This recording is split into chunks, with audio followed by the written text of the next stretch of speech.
नमस्कार विद्यार्थियों, आप सभी का बहुत बहुत स्वागत है एसएसजी गुरुकुल के इस ऑफिशियल ऐप पर। बच्चों देखो, हम लोगों ने मई, जून और जुलाई की करंट अफेयर को अच्छे से पढ़ा था। अंतर्राष्ट्रीय घटनाक्रम पढ़ाया था, फिर राष्ट्रीय घटनाक्रम पढ़ाया था। इसके बाद आपके जो संक्षिप्तियां थी उस पर हम लोगों ने चर्चा करी थी, ठीक है ना। तो 3-4 क्लासेस में मैंने आपको मई, जून और जुलाई का करंट अफेयर समाप्त किया था। अब हम लोग मई, जून, जुलाई, अगस्त और सितंबर को भी बटोर लेते हैं, ठीक है ना। फिर जब अक्टूबर आएगा तो अक्टूबर को बटोर लेंगे, फिर नवंबर, दिसंबर, इस प्रकार से हम लोग बटोरते हुए चलेंगे। तो आज से मैं स्टार्ट कर रहा हूं ज्योतिर्गमय श्रृंखला। इसमें हम लोग मई, जून, जुलाई, अगस्त और सितंबर इन सब की इंपॉर्टेंट करंट अफेयर पे चर्चा करेंगे। अब आपके मन में आएगा, सर जो क्वेश्चन हम लोगों ने कर चुके हैं क्या उसकी भी चर्चा करेंगे? नहीं बच्चों। तो मई, जून, जुलाई में जो हमने करंट अफेयर पढ़ा दिए आपको, है ना, उन क्वेश्चन को हम यहाँ पर नहीं लेंगे। उसके अलावा और जो महत्वपूर्ण प्रश्न मुझे लगे हैं मैं उसी को एकदम से उठाऊंगा। पहले मैं आपको पढ़ाऊंगा जैसे पढ़ाता हूँ, पहले मैं आपको फिर से पढ़ाऊंगा और उससे संबंधित कैसा प्रश्न बन सकता है उससे संबंधित वो प्रश्न फिर बनाकर दिखाऊंगा। एज अ सब्जेक्ट के के रूप में चलना है आपको, करंट अफेयर को याद रखना है ना। तो चलिए, पहला पॉइंट आपका है, जगदीप धनखड़ जी बन गए हैं उपराष्ट्रपति। और जगदीप धनखड़ जी जो उपराष्ट्रपति बने हैं तो इनसे संबंधित सारी सूचनाओं का संग्रह आपके पास होना चाहिए। फिर इसके बाद उपराष्ट्रपति का चुनाव कैसे होता है ये मैंने आपको पॉलिटी में पढ़ाया है। उपराष्ट्रपति के चुनाव में आप जानते हैं कि लोकसभा और राज्यसभा के सभी सदस्य भाग लेते हैं, चाहे वो निर्वाचित हो और या फिर मनोनीत। उपराष्ट्रपति को किसी भी आधार पर हटाया जा सकता है और राज्यसभा के लोग, है ना, 2/3 बहुमत से उपराष्ट्रपति को हटा सकते हैं। याद रखिएगा, विशेष बहुमत से हटाया जाता है, लेकिन बहुत सारे किताबें हैं जहां पर सिर्फ इतना लिखा है कि उपराष्ट्रपति को, है ना, साधारण बहुमत से भी हटाया जा सकता है। इस प्रकार से क्वेश्चन आपसे पूछा जा सकता है।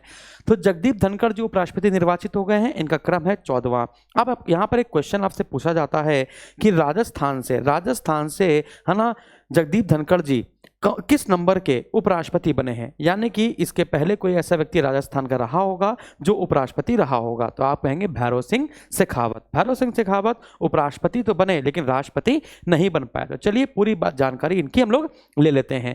तो जगदीप धनखड़ उपराष्ट्रपति निर्वाचित हो गए हैं, ये क्रम नंबर है 14वां। और पिछले राष्ट्रपति थे हमारे वेंकैया नायडू जी। नवनिर्वाचित उपराष्ट्रपति जगदीप धनखड़ का जन्म राजस्थान के झुंझुनू जिले में 18 मई 1951 को हुआ था।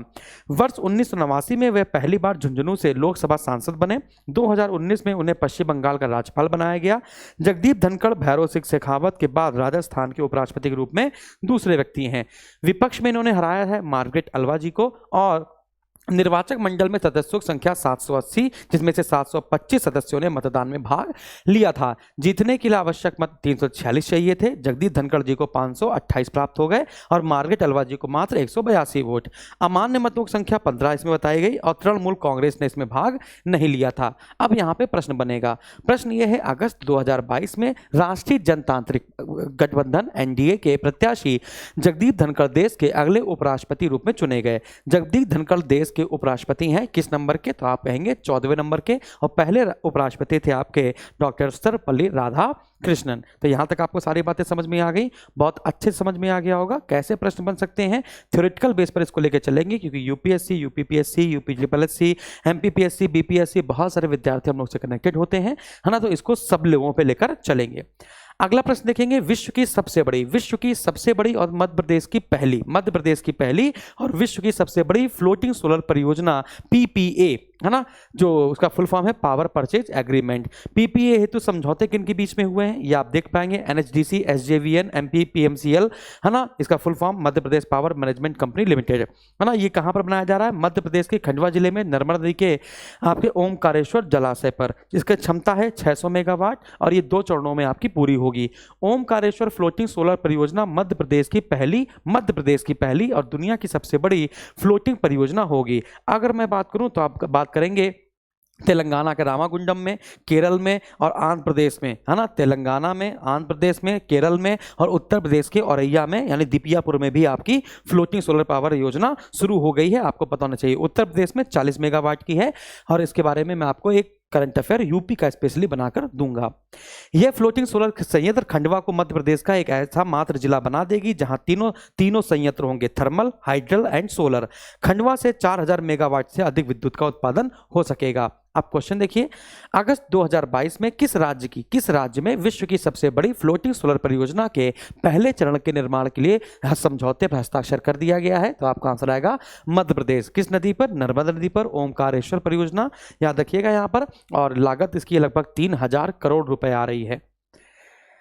100% आरक्षण की व्यवस्था को उच्चतम न्यायालय ने रद्द कर दिया। झारखंड, अभी आपने देखा था, झारखंड सरकार ने 13 अनुसूचित क्षेत्रों को 100% आरक्षण देने की बात कही थी, लेकिन आप जानते हैं इंदिरा साहनी वाला जो मामला आया था, इंदिरा साहनी मामला 1992 में, उसमें बताया गया था कि आरक्षण के लिए अधिकतम सीमा 50% निर्धारित है। इसके अगर इससे ज्यादा आप देते हैं तो आर्टिकल 14, 16 का 2, 16 का 3 और 35 का 1 का 1 का उल्लंघन हो जाता है। तो फैसला देने वाली बेंच के सदस्य कौन है? जस्टिस MR शाह और BV रागारत्ना। उच्चतम न्यायालय का फैसला, एक वर्ग के लिए अवसर उत्पन्न करने हेतु दूसरे वर्ग को पूरी तरह बाहर कर देना भारतीय संविधान का निर्माण करने वाले विचारों के अनुरूप नहीं है। इस संबंध में झारखंड हाईकोर्ट का फैसला भेदभावपूर्ण और असंवैधानिक बताते हुए रद्द कर दिया गया। झारखंड सरकार द्वारा 13 जिलों को अनुसूचित क्षेत्र घोषित किया गया था 11 अप्रैल 2007 को।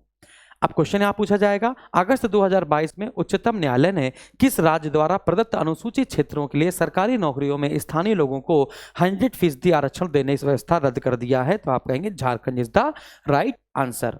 चलिए अब देखेंगे, खगोल विज्ञान प्रयोगशाला को यूनेस्को ने अपनी विश्व विरासत सूची में शामिल कर लिया है। अब इस खगोल प्रयोगशाला के बारे में पूरी बात जान लेते हैं। कौन सी प्रयोगशाला है या वेधशाला है? तो आप कहेंगे लंगत सिंह कॉलेज में अवस्थित खगोलीय वेधशाला। इसकी अवस्थिति कहां पर है? मुजफ्फरपुर, बिहार। इसका निर्माण 1916 में कर दिया गया था। लगत सिंह कॉलेज में स्थापित तारामंडल वर्ष 1946 में बन गया था, जो भारत में अपनी तरह का पहला तारामंडल था। इस वेधशाला के उपकरण इंग्लैंड से मंगाए गए थे। अब क्वेश्चन पूछा जाएगा, अगस्त 2022 में यूनेस्को ने लंगत सिंह कॉलेज में 106 वर्ष पुरानी खगोलीय वेधशाला को विश्व की महत्वपूर्ण लुप्तप्राय विरासत वेधशालाओं की सूची में शामिल किया।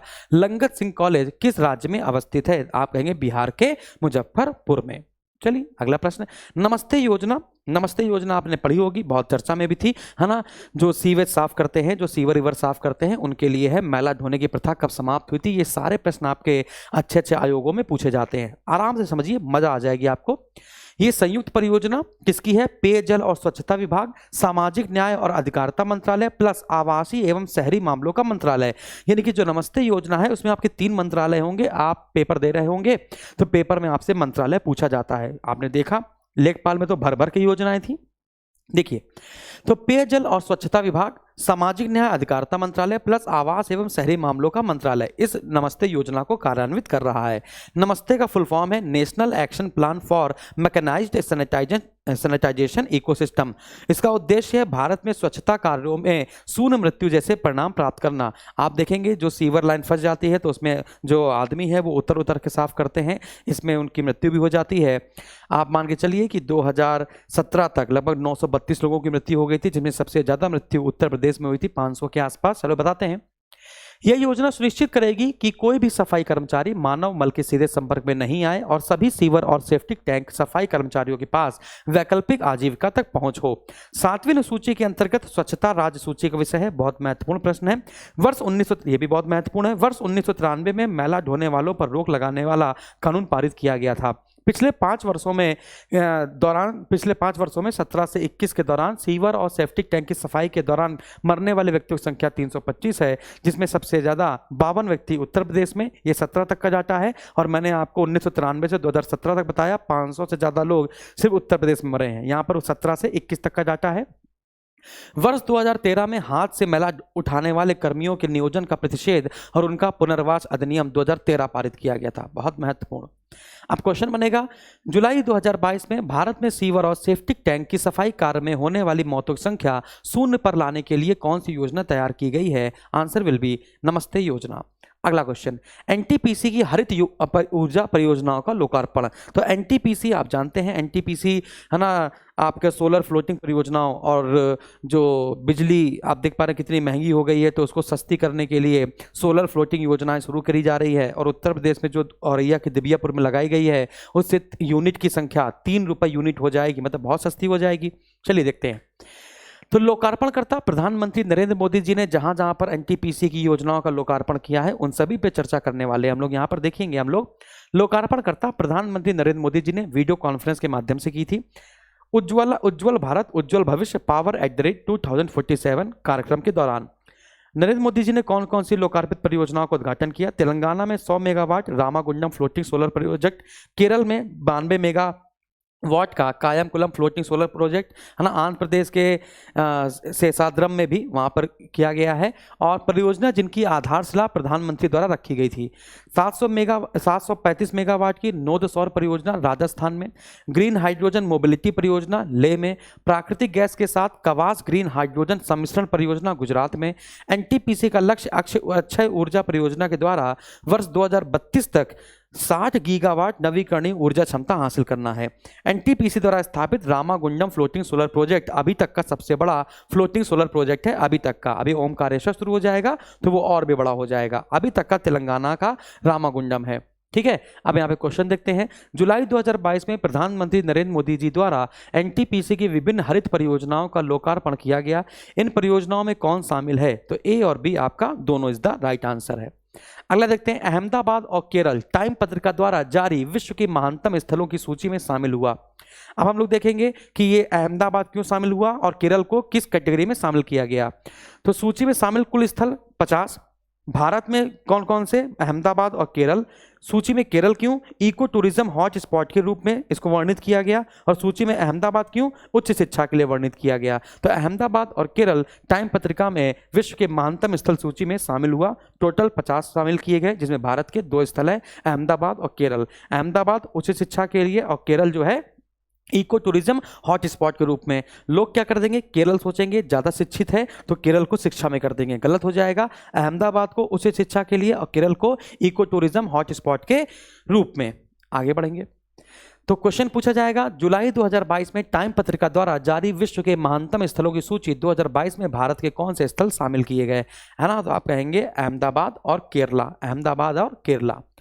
नीतीश कुमार जी, बहुत प्यारा क्वेश्चन। नीतीश कुमार जी ने 8वीं बार ली बिहार के मुख्यमंत्री पद की शपथ। इसका पूरा क्वेश्चन पढ़ लीजिए, आपसे पूछा जा सकता है कि नीतीश कुमार जी किस पार्टी के हैं, ऐसे प्रश्न आएगा। ठीक है, तो 9 अगस्त 2022 को नीतीश कुमार ने भाजपा की अगुवाई वाले राष्ट्रीय जनतांत्रिक गठबंधन एनडीए के मुख्यमंत्री के तौर पर अपना इस्तीफा दे दिया राज्यपाल फागू चौहान को, और फिर इसके बाद फिर से गठबंधन के क्या बन गए? महागठबंधन दौरान ये मुख्यमंत्री चुन लिए गए। अब देख लेते हैं, शपथ दिलाया बिहार के राज्यपाल फागू चौहान ने, मुख्यमंत्री 8वीं बार बने। तेजस्वी यादव क्या बन गए बच्चों? उप मुख्यमंत्री किस पार्टी के हैं? राष्ट्रीय जनता दल के। गौरतलब है कि वर्ष 2020 में संपन्न बिहार विधानसभा चुनाव में नीतीश कुमार की पार्टी जदयू जनता दल यूनाइटेड और भाजपा ने मिलकर चुनाव लड़ा था, जिसमें इनके राष्ट्रीय जनतांत्रिक गठबंधन राजग को कुल 125 सीटें, जिसमें भाजपा को 74, जदयू को 43, वीआईपी को 4 और हमको 4 प्राप्त हुई थी, और नीतीश कुमार मुख्यमंत्री बन गए थे। वर्तमान स्थिति, कुल सदस्य 243, प्रभावी संख्या 242 क्योंकि एक को अयोग्य घोषित कर दिया गया, बहुमत की संख्या 122, महागठबंधन की कुल सदस्य संख्या 164, जदयू को 45, राजद को 79, कांग्रेस को 19, भाकपा माले 12, भाकपा एम 02, भाकपा 02 और हमको 01। ठीक है, और इसके बाद भाजपा 77 और AMIM 1। तो क्वेश्चन है, अगस्त 2022 में नीतीश कुमार ने 8वीं बार बिहार के मुख्यमंत्री पद की शपथ ली। इनका संबंध किस राजनीतिक दल से है? तो आप बताया हमने आपको, Janata Dal United is the right answer. हम का फुल फॉर्म हिंदुस्तानी आवाम मोर्चा है, ये देख लीजिएगा। अगला, ठीक है, तो अभी के लिए इतने क्वेश्चन इंपॉर्टेंट थे जो मैंने आपको 10 से 15 मिनट में पढ़ा दिए हैं, जो महत्वपूर्ण प्रश्न है। तो ऐसे आपको मैं 15-15 मिनट के ऐसे इंपॉर्टेंट क्वेश्चन, पहले थ्योरी, इसके बाद पीछे क्वेश्चन कैसा बन सकता है, इसकी एक्सप्लेनेशन कैसा हो सकता है। तो मई, जून, जुलाई, अगस्त और सितंबर के महत्वपूर्ण प्रश्नों की श्रृंखला मैं लगभग 20 से 25 श्रृंखला लाऊंगा और इनमें 6 महीने की करंट अफेयर आपकी समाप्त कर दूंगा। फटाफट से देख लीजिएगा। इसका जो PDF है मैं आपको टेलीग्राम पर दे दूंगा और SSG गुरुकुल के ऐप पर, जिन्होंने बैच ले रखा है, उस पर भी दे दूंगा। ठीक है, थैंक यू वेरी मच।